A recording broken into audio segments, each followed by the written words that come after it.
If your computer or laptop ever starts heating up, look at my fans.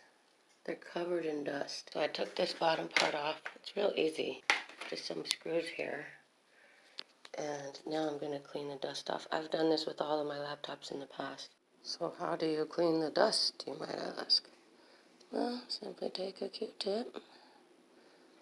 This. Just kind of get it off that fan.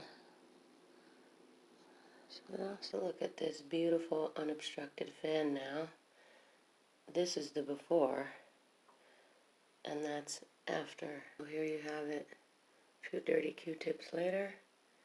We've got super clean fans, and my laptop should not be heating up anymore.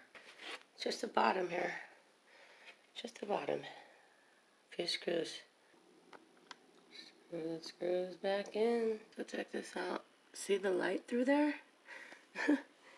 And there, you couldn't see any light through before. The computer was getting noticeably hot because the fans were clogged. And now, it's working great.